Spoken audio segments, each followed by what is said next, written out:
பணம் இல்லாதவன் தான் ஏழை அப்படின்னு நினச்சிட்டு இருக்கேன். ஆனால் அது உண்மை கிடையாது. யாருக்கிட்ட டைம், மணி, எனர்ஜி 3 இல்லையோ அவன் தான் உண்மையான ஏழை. இப்போ எலான் மஸ்க் எடுத்துக்கோங்க. அவர் பேபால் கம்பெனியை செல் பண்ணி மில்லியன்ஸில் ஏர்ன் பண்ணார்ல.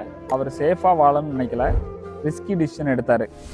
எல்லா மணியும் இன்வெஸ்ட் பண்ணி டெஸ்லா எலக்ட்ரிக் கார்ஸ் பண்ணார். ஸ்பேஸ் எக்ஸ் கம்பெனி ஆரம்பித்தார். ஒரு கட்டத்தில் டெஸ்லா பேங்க்ரப்ட் ஆயிடுச்சு. ஸ்பேஸ் எக்ஸ் 3 டைம்ஸ் ஃபெயில் ஆயிடுச்சு. அவரோட பர்சனல் மணி எல்லாமே லாஸ் பண்ணிட்டாரு. அந்த டைமில் அவர் சொன்னது, I had to choose between rent or investing in company. அப்போ அவர் பண்ணல. அப்போ அவர் என்ன பண்ணாருன்னா, டைம் ப்ளஸ் எனர்ஜி முழுசாக ஃபோக்கஸ் பண்ணி அவர் லாஸ்ட் முயற்சியாக ஸ்பேஸ் எக்ஸ் ராக்கெட்டை லான்ச் பண்ணார். மற்றதெல்லாம் ஹிஸ்ட்ரி தான். அவர் அந்த டைமில் கரெக்டாக டைம் அண்ட் எனர்ஜி முழுசாக ஃபோக்கஸ் பண்ணதுனால இப்போ வேர்ல்ட்லேயே நம்பர் 1 மில்லியனர் ஆகிட்டார். ஸோ இதனால் என்ன சொல்ல வரேன்னா, அவர்கிட்ட டைம் அண்ட் எனர்ஜி இருந்தனால தான் அந்த லாஸ்ட்லேருந்து அவரால் மீண்டு வர முடிஞ்சிச்சு. கையான கோல்ஸ் வச்சுருக்கீங்க அப்படின்னா உங்களோட டைம் அண்ட் எனர்ஜியை கரெக்டாக இன்வெஸ்ட் பண்ணி அந்த கோல்ஸை ரீச் பண்ணி